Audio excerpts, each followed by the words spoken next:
بسم اللہ الرحمن الرحیم نحمد و نصلی علی رسولہ الکریم اما بعد۔ آج کا ہمارا موضوع بہت قیمتی ہے اور بہت اہمیت کا حامل ہے۔ آپ جانتے ہیں کہ انسان کو دنیا میں بہت سارے مصائب پریشانیوں کا سامنا کرنا پڑتا ہے، اور یہ مصائب اور پریشانیوں پر انسان کو کیا کرنا پڑتا ہے؟ ہمت کا سہارا لینا پڑتا ہے، یعنی صبر کرنا پڑتا ہے۔ تو یہ صبر جب کسی تکلیف پر ہو، کسی کی دیوی اذیت پر ہوتا ہے، تو اس کا اجر اللہ کے ہاں بہت زبردست ہے۔ انما یوفی الصابرون اجرہم بغیر حساب، کہ صبر کرنے والوں کے لیے اللہ پاک کے ہاں بہت بڑا اجر ہے۔ اور آپ جانتے ہیں کہ اللہ پاک بھی یہ ترغیب دیتے ہیں کہ ہمیں نماز سے اور صبر سے مدد لینی چاہیے۔ استعینوا بالصبر والصلاۃ ان اللہ مع الصابرین، کہ اللہ پاک صبر کرنے والوں کے ساتھ ہے۔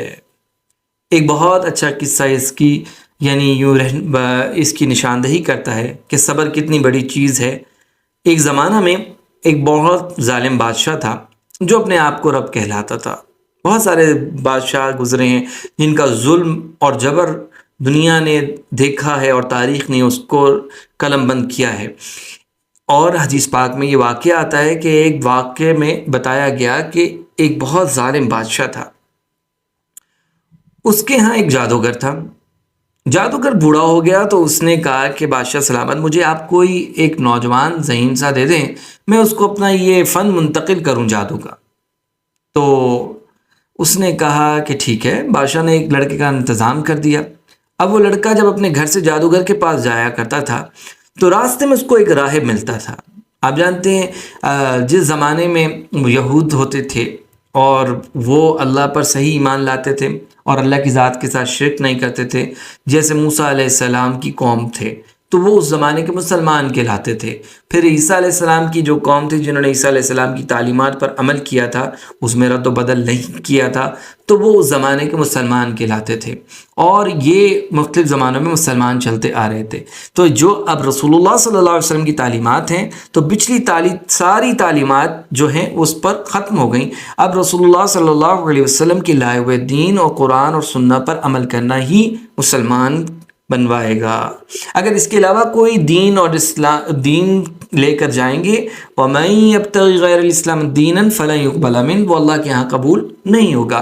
اب وہ مسلمان نہیں کہلائے گا جو عیسائیت پر عمل کر رہا ہو یا یہودیت پر عمل کر رہا ہو۔ مسلمان اب وہ کہلائے گا جو قرآن و سنت پر عمل کر رہا ہو۔ اچھا، بات یہ تھی کہ وہ بندہ لڑکا جو تھا، جو جادوگر کے پاس روز جاتا تھا، اس لڑکے نے راہب کے پاس اپنا کچھ بیٹھک کی۔ راہب سے اس کو جو باتیں سننے کو ملی وہ بہت اچھی لگیں، تو اس کو راہب پسند آنے لگا۔ تو خیر وہ جادوگر کے پاس گیا تو کچھ دیر ہو گئی، تو جادوگر نے اس پر اس کو ڈانٹ ڈپٹ کری۔ تو اس نے آ کر راہب کو کہا کہ مجھے جادوگر جو ہے وہ ڈانٹتا ہے کہ میں لیٹ ہو جاتا ہوں۔ اس نے کہا تم ایسا کرو، اگر تمہیں راہب سے تکلیف ہو تو کہہ دینا میرے گھر والے مجھے منع کرتے ہیں تو روکتے ہیں، اور اگر جب رات کو جیسے تم واپس جاؤ تو گھر والوں سے مسئلہ ہو تو تم یہ کہہ دینا کہ مجھے میرے جادوگر نے وہاں پہ روک لیا تھا۔ انہوں نے کہا ٹھیک ہے۔ خیر یہ سلسلہ چلتا رہا، اور اس کے بعد ایسا ہوا کہ ایک دن وہ جا رہا تھا تو راستے میں اس کو ایک جانور دیکھا۔ وہ بہت بڑا جانور تھا، لوگ اسے تنگ تھے، راستہ روکا ہوا تھا اس جانور نے، لوگ پریشان تھے۔ اس کے دل میں ایک خیال آیا، اس نے سوچا کہ ایسا کرتے ہیں کہ یہ اس راہب سچا ہے یا جادوگر سچا ہے، اس کو ٹیسٹ کرنے کا ایک صحیح قسم کا موقع ملا ہے۔ اس نے اللہ سے کہا کہ اگر اللہ پاک آپ کا یہ دین راہب کا سچا ہے، عیسائیت سچی ہے، تو ایسا کرتے ہیں کہ اس پتھر مارتا ہوں، اگر یہ جانور مر گیا تو اس کا مطلب ہے راہب سچا ہے، اور اگر نہیں مرا تو اس کا مطلب ہے جادوگر کی بات پر عمل کرنا چاہیے۔ تو خیر اس نے پتھر اٹھا کر جب مارا تو وہ واقعتاً جانور مر گیا، اور جیسے ہی جانور مرا لوگوں کو راستہ مل گیا، تو اس کی یہ کرامت ظاہر ہو گئی۔ تو آپ یہ دیکھیں، اولیاء اللہ کی کرامت دنیا میں سچ ہے۔ ہمارا ایمان ہے کہ اولیاء اللہ کی کرامت، جیسے اللہ کے دوست ہوتے ہیں، اللہ کے ولی ہوتے ہیں، تو یہ کوئی نبی اور فرشتہ تو تھا نہیں بندہ، یہ لڑکا جو تھا یہ ایک اللہ کا ولی تھا۔ تو جب یہ راہب کے پاس گیا تو راہب کو جا کے اس نے سارا واقعہ بتایا، تو راہب دیکھ کر حیران ہو گیا۔ اس نے کہا کہ تم اب مجھ سے بھی زیادہ آگے بڑھ گئے ہو، اور تمہیں جو مقام مل گیا ہے اس کی وجہ سے تمہیں اب تکلیفوں کو برداشت کرنا پڑے گا، اور دیکھنا جب مصائب آئے تو مجھے میرا نام نہ بتا دینا کسی کو، کیونکہ اس نے راہب سے یہ دین سیکھا تھا۔ تو خیر جب یہ لڑکا وہاں گیا، اپنے بادشاہ کے پاس چلا گیا، تو وہاں بادشاہ کا ایک مصاحب تھا جو بادشاہ کے پاس بیٹھا کرتا تھا، وہ اندھا ہو گیا۔ اب یہ لڑکا جو تھا ادھر کیا کر رہا تھا، ادھر یہ لڑکا اپنی روحانیت کے اثر سے مادر ذات اندھوں کو، یعنی وہ بچے جو ماں کے پیٹ سے ہی اندھے پیدا ہوتے تھے، اب اللہ سے دعا کر کر یہ ٹھیک کر دیا کرتا تھا۔ جن کو برس کی بیماری ہوتی تھی ان کے لیے دعا کرتا تھا، وہ ٹھیک ہو جایا کرتے تھے، اور بہت ساری بیماریوں میں مبتلا لوگ اس کی دعاؤں سے ٹھیک ہو رہے تھے۔ اب جب مصاحب کے پاس یہ خبر پہنچی تو یہ اس لڑکے کے پاس آیا اور اسے کہا کہ دیکھو میں تمہیں بہت سارے تحائف دوں گا، تم مجھے صحیح کر دو، مجھے شفا یاب کر دو۔ اس لڑکے نے کہا دیکھو میں تو شفا یاب نہیں کرتا تو اللہ کی ذات ہے، اللہ کی ذات ہے، وہ شافی ہے، وہی شفا دیتے ہیں، تم بس اللہ کی ذات پر ایمان لے آؤ، میں تو اللہ سے دعا کروں گا، وہ تمہیں شفا دے دیں گے۔ اس نے کہا ٹھیک ہے، مصاحب نے کہا ٹھیک ہے۔ تو اس لڑکے نے اس کے لیے دعا کی، وہ واقعتاً ٹھیک ہو گیا اور اس کی بینائی واپس لوٹ آئی۔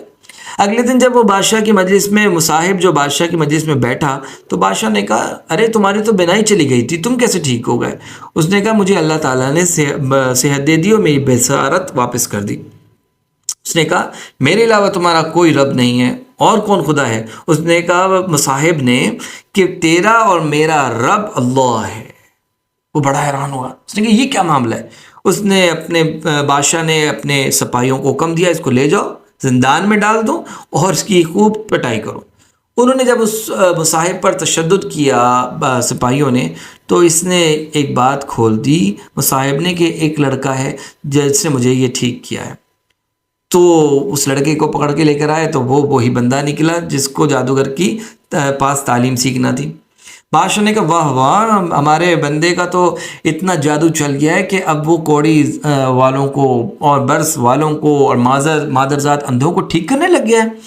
اس نے کہا کہ لڑکے نے کہ میں تو ٹھیک نہیں کرتے تو اللہ کی ذات ہے۔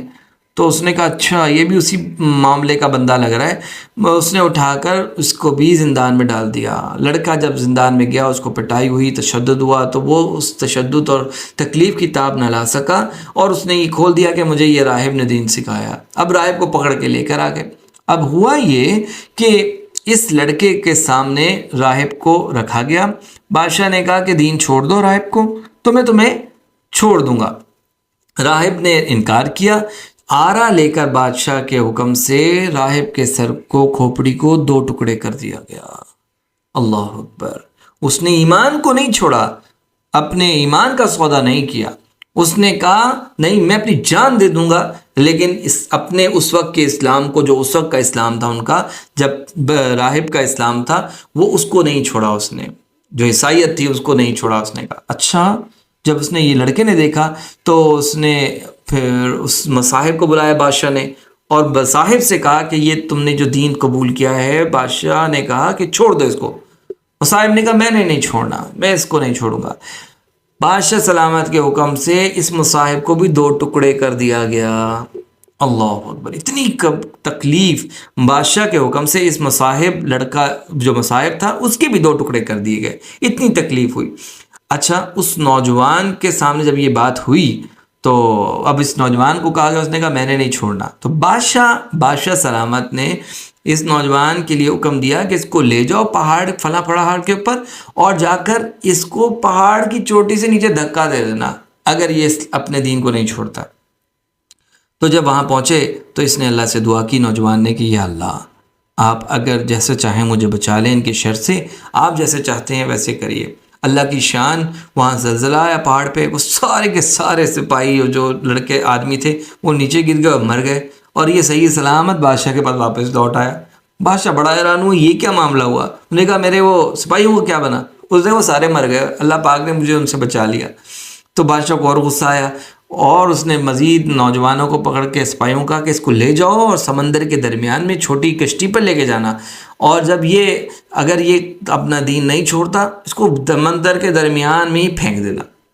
اب جب وہاں پہنچے سمندر کے قریب، سمندر کے درمیان میں، تو لڑکے نے پھر اللہ سے دعا کی کہ اللہ پاک آپ مجھے ان کے شر سے محفوظ فرمائیں جیسے چاہیں۔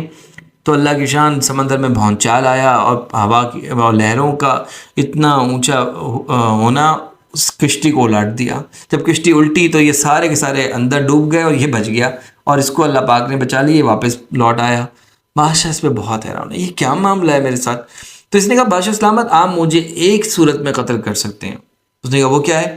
اس نے کہا آپ ایسا کریں سارے گاؤں والوں کو اکٹھا کریں اور مجھے سولی پر چڑھا دیں، اور سولی پر چڑھانے کے بعد میرے ساتھ میرے طرف سے تیر نکال کر اور یہ دعا کر کے کہ بسم اللہ بسم اللہ اللہ کے نام سے، اس غلام اس لڑکے کے رب کے نام سے، تو میرے رب کے نام اللہ کے نام سے مجھے تیر چلا کر ماریں میری کن پٹی پر، میں مر جاؤں گا۔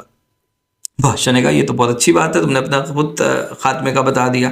تو سب لوگ گاؤں والے جمع ہو گئے۔ جب وہ سب جمع ہوئے تو اس بادشاہ نے کیا کیا، اس کے سپاہیوں نے ایک تیر لے کر وہی بسم اللہ پڑھ کر اس کے رب کے نام سے غلام کے وہ تیر چلایا اور کن پٹی پر مارا، وہ مر گیا۔ لڑکے نے اپنا ہاتھ رکھا اور اللہ کی ذات کے پاس پہنچ گیا۔ آپ دیکھیں کتنی مصائب اور تکلیفیں اس نے اپنے دین کے لیے برداشت کی، لیکن دین کو نہیں چھوڑا۔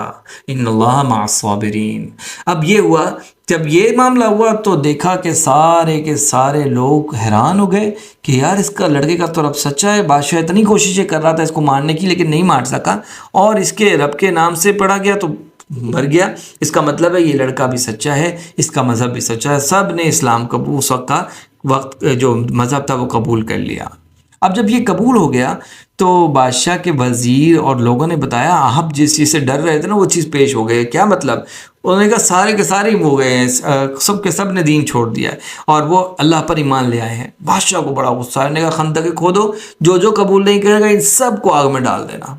ایسا ہی ہوا، انہوں نے سب کو آگ میں ڈالتے گئے۔ ایک حدیث میں آتا ہے کہ وہ عورت اس کا بچہ اس کو بھی ڈالنے لگے، تو عورت تھوڑی تذبذب کا شکار ہو گئی اس بادشاہ کے ظلم کی وجہ سے کہ میں اسلام پر قائم رہوں کہ نہ رہوں۔ بیٹے نے کہا کہ اماں تم حق پر ہو، اس پر قائم رہو، اور اس طریقے سے اس عورت کی بھی جان چلی گئی۔ دیکھیے اللہ جل شانہ نے ان کی جان کی آزمائش کری، لیکن وہ اپنے اسلام اپنے وقت کے دین پر قائم رہے، اس وقت کے دین پر قائم رہے اور انہیں اپنے مذہب کو نہیں چھوڑا۔ ہم آج کیسے سپوز کرتے ہیں کہ اپنی تھوڑے سی لالچ کی وجہ سے اپنے دین کو بیچ دیتے ہیں، تو ہم اپنے دین کو کبھی بھی نہ بیچیں، یہ اپنی زندگی کا ایمان بنا لیجئے۔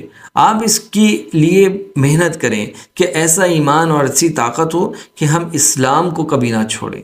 یہی ہماری دنیا کی بھی کامیابی اور آخرت کی بھی کامیابی ہے۔ اللہ جل شانہ پھر آپ کو ویسی نعمتوں سے عطا فرمائیں گے جیسے اس نوجوان کو دی۔ تو اللہ پاک ہم سب کو عمل کی توفیق نصیب فرمائے۔ والسلام ورحمۃ اللہ وبرکاتہ۔